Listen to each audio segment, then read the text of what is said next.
ఒక చిన్న గ్రామంలో దేవ్ పండిట్ అనే పండితుడు ఉండేవాడు. అతని భార్య పేరు శారద. ఒకరోజు దేవ్ పండిట్ తన భార్యతో ఇలా అన్నాడు. శారదా, మన మేకపిల్లని పట్నంకు తీసుకెళ్లి అమ్మేద్దామనుకుంటున్నాను. నువ్వేమంటావ్? అప్పుడు శారద దేవ్ పండిత్తో ఇలా అంటుంది. అదేంటండి, మన మేకపిల్లని అమ్మేస్తారా అని అంటుంది శారద ఆశ్చర్యంగా. అప్పుడు దేవ్ పండిత్ ఇలా సమాధానమిస్తాడు. అవును శారదా, డబ్బులు కొంచెం ఇబ్బందిగా ఉంది. ఈ మేకపిల్లని తీసుకుని వెళ్ళి పట్నంలో అమ్మితే కొంత డబ్బు వస్తుంది కదా, మనకు అవసరాలకు అది ఉపయోగపడుతుంది. ఏమంటావు శారదా? అని అడుగుతాడు దేవ్ పండిత్ శారదని. అప్పుడు శారద పండిట్తో ఇలా సమాధానమిస్తుంది. సరేనండి, మీకు నచ్చినట్టు చెయ్యండి అని అంటుంది శారద. సరేనని తన భార్యకు చెప్పి దేవ్ పండిత్ ఆ మేకపిల్లను తీసుకుని పట్నంకు బయలుదేరాడు. పట్నానికి వెళ్లాలంటే దారిలో ఒక అడవి దాటాల్సుంటుంది. మార్గం మధ్యలో పండిత్ ఇలా అనుకుంటాడు. నేను ఇంటి దగ్గర నుండి బయలుదేరి చాలా సమయమయ్యింది. నా 2 కాళ్ళు నడిచి నడిచి చాలా నొప్పులుగా ఉన్నాయి. కొంచెంసేపు ఇక్కడ కూర్చుని నా కాళ్ల నొప్పులు తగ్గిన తర్వాత ప్రయాణం మొదలు పెడతాను అని దేవ్ పండిత్ తనలో తననుకుని ఒక చెట్టు దగ్గర కూర్చుంటాడు. కాని అక్కడ చెట్టుచాటున ఉన్న 3 దొంగలను తను గమనించలేకపోతాడు. అది చూసి ఆ 3 దొంగలు ఆ పండిట్ దగ్గర నుండి ఆ మేకను దొంగలించాలి అని అనుకున్నారు. ఆ 3 దొంగలలో ఒకడు మిగిలిన 2 దొంగలతో ఇలా అన్నాడు.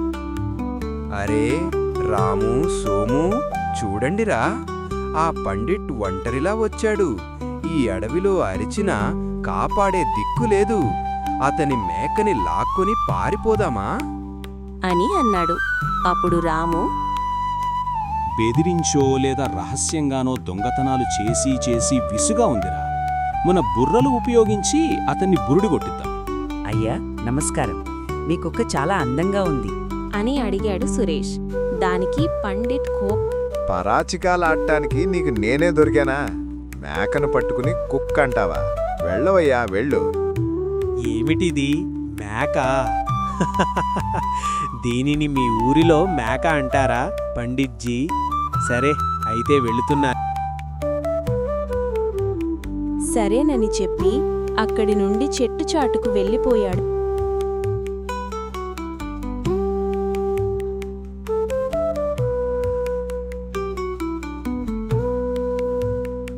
ఇప్పుడు రాము పండిత్ దగ్గరకు వెళ్ళి ఇలా అన్నాడు.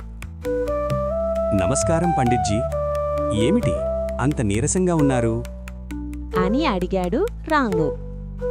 అప్పుడు పండిట్జీ ఇలా సమాధానమిచ్చారు. మాది ఒక చిన్న పల్లెటూరు. నేను పట్నం వెళ్ళడానికి చాలా దూరం నుండి నడుచుకుంటూ వస్తున్నాను. చాలా దూరం నడవడం వల్ల నాకు చాలా ఆయాసంగా ఉంది. అందుకోసం నేనిక్కడ కూర్చున్నాను అని పండిట్ రాముకి సమాధానమిచ్చాడు. అప్పుడు రాము పండిట్తో ఇలా అన్నాడు. అదేమిటి పండిట్జీ, మీ దగ్గర గుర్రం ఉండగా అంత దూరం నుండి నడవాల్సిన అవసరమేముంది? చెప్పండి, హాయిగా గుర్రంపై కూర్చుని రావచ్చుగా అని అడిగాడు రాము పండిట్ని. అప్పుడు పండిట్ రాముతో ఇలా అన్నాడు.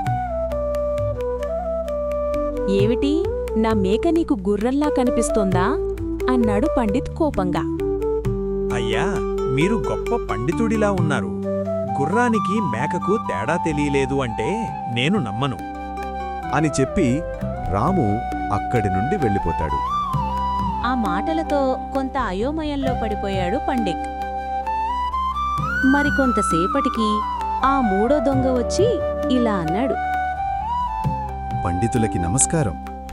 ఏమిటండి, గాడిదను మీరు తాకుతున్నారు, పైగా మీ వెంట తీసుకెళ్తున్నారు? మీ పండితులు అలా గాడిదను తాకవచ్చా? గాడిదను మీ వెంట తీసుకెళ్తున్నారు, ఎందుకో నేను తెలుసుకోవచ్చా పండితులు గారు? కాస్త చెప్పండి అని అడుగుతాడు సోము. అప్పుడు దేవ్ పండిత్ కోపంగా ఇలా సమాధానమిచ్చాడు.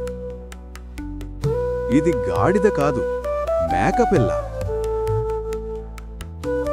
అన్నాడు పండిట్ కోపంగా. కుక్క? అదేంటి పండిట్జీ, గాడిదని పట్టుకుని కుక్క అంటారేంటి?